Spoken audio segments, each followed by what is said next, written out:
Well, here's a few news articles I thought were interesting. I've talked quite a bit in my cryptography class and other classes about quantum computing.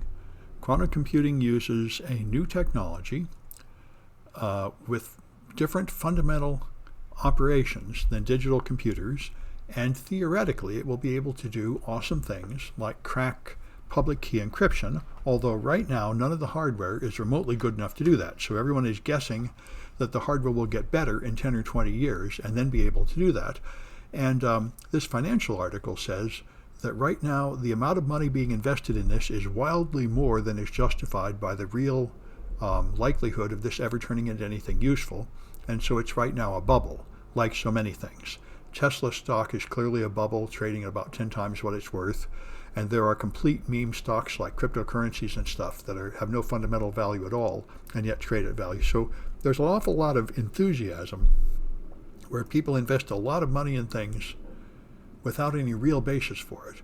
And so anyway, here's an article saying that there's going to be a crash in this bubble before there's any progress in the technology, and that sounds like a reasonable conclusion. This I had not thought of.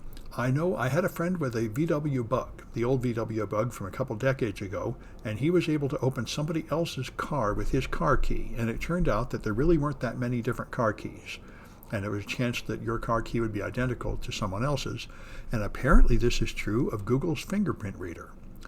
And it makes me wonder whether the Apple Fingerprint Reader is also bad. Apparently, it does not measure enough exact features of your fingerprint. So this guy says he was able to find a friend that could unlock his phone with a finger that had not been registered. And this is apparently a fairly common experience. Google says this will only happen one time in 50,000. But anecdotally, it sounds like it's more common than that. So it might be fun to try for people with a Google phone.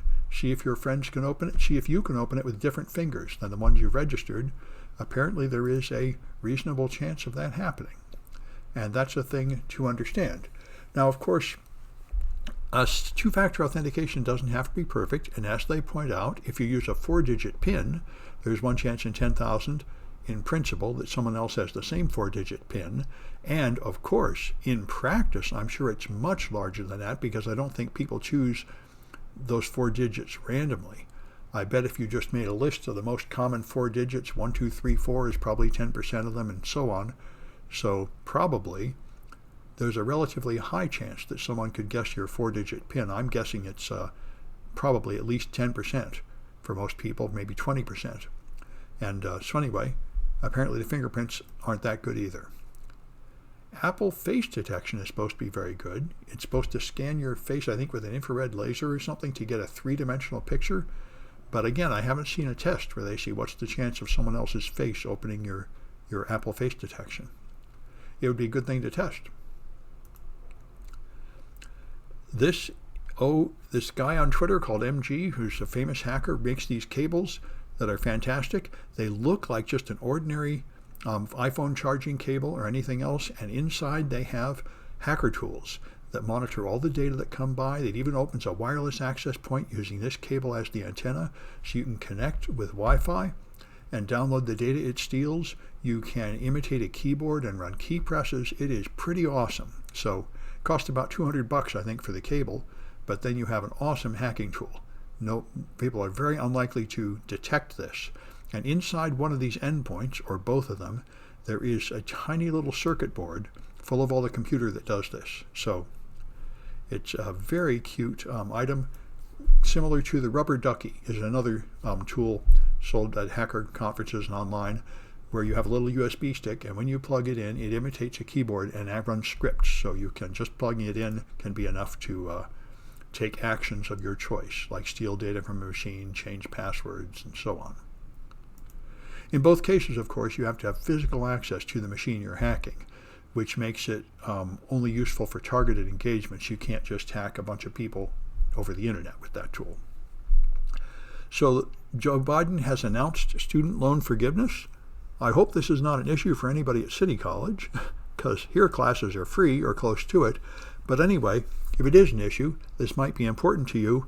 And I must say my interpretation of things, which I'm only seeing the sort of more bitter Republican people say, which I guess I'm one of, Well, I don't think of myself as a modern Republican, but anyway, the point is, this is illegal. The president can't do this.